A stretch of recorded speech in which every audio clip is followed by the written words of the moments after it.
दोस्तों, पिछले वीडियो में हमने देखा कि राजकुमारी और जलपरी ने मिलकर उस लालची तांत्रिक को मार दिया था, लेकिन वह तांत्रिक मरा नहीं था, बल्कि वह जिंदा था।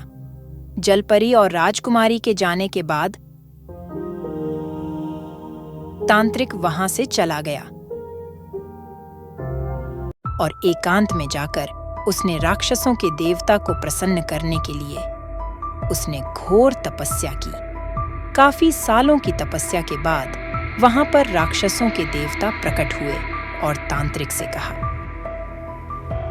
तांत्रिक, मैं तेरी तपस्या से प्रसन्न हूं। तुम्हें क्या वरदान चाहिए? तांत्रिक ने कहा, मुझे ऐसा वरदान चाहिए जिससे मैं जलपरी की सारी शक्तियां छीन लूं, जिससे मैं मेरा बदला ले सकूं।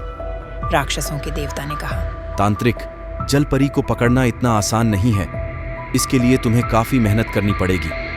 जलपरी को पकड़ने के लिए मैं तुम्हें एक तंत्र मंत्र देता हूं।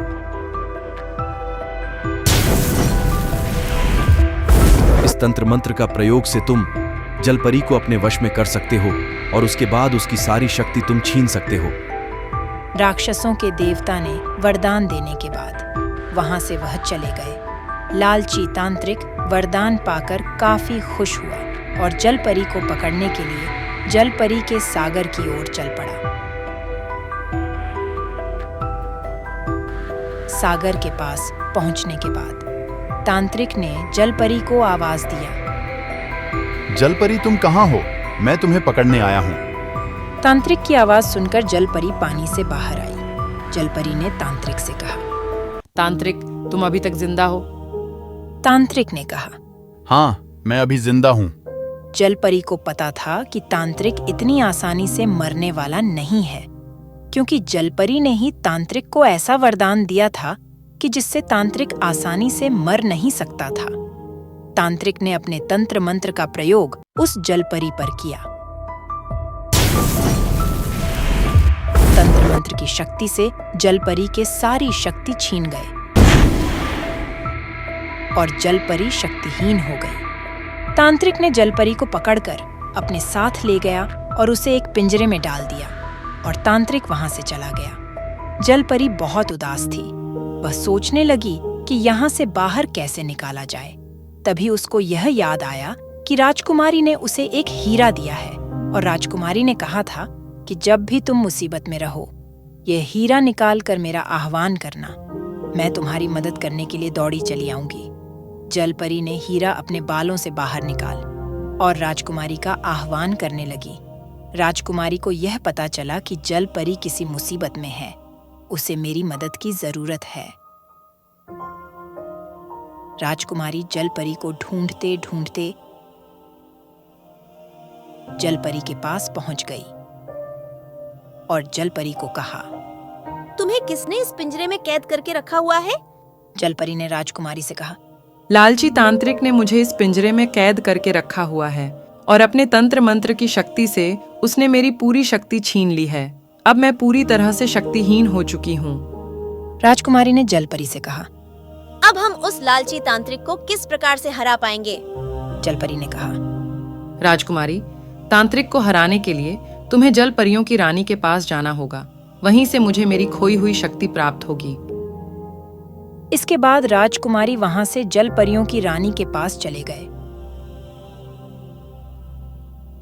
राजकुमारी ने जलपरियों की रानी को पूरी बात बताई। जलपरी रानी ने अपनी शक्ति से जलपरी को उसकी खोई हुई शक्ति वापस दे दी। जलपरी को शक्ति मिलने के बाद वह वहां से पिंजरा तोड़कर तांत्रिक के पास गई और तांत्रिक से कहा, तांत्रिक, अब तुम्हारा अंत समय आ चुका है। अब तुम मेरे हाथ से नहीं बच पाओगे। तांत्रिक ने कहा, जलपरी, मैं इतनी आसानी से मरने वाला नहीं हूँ।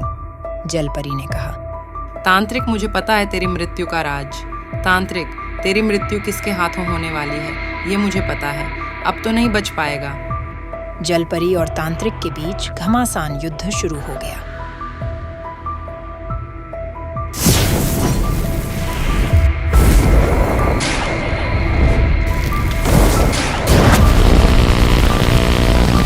जलपरी को पता था कि तांत्रिक की मृत्यु इस जादुई छड़ी में है। जलपरी ने तांत्रिक के हाथों से वह जादुई छड़ी छीन ली, उस पर अपनी जादुई वार की। इस बार तांत्रिक नीचे गिर गया और उसकी मृत्यु हो गई। तांत्रिक की मृत्यु होने के बाद जलपरी ने राजकुमारी से कहा, राजकुमारी, मैं तुम्हारी हमेशा आभारी रहूंगी। तुम्हारी वजह से आज इस लालची तांत्रिक का अंत हुआ है।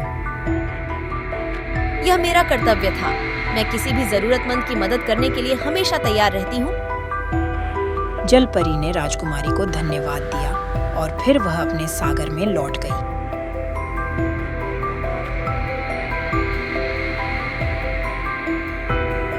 दोस्तों, ऐसे ही प्रेरणादायक कहानियाँ देखने के लिए हमारे चैनल रोचक कहानियाँ को सब्सक्राइब जरूर करें। धन्यवाद।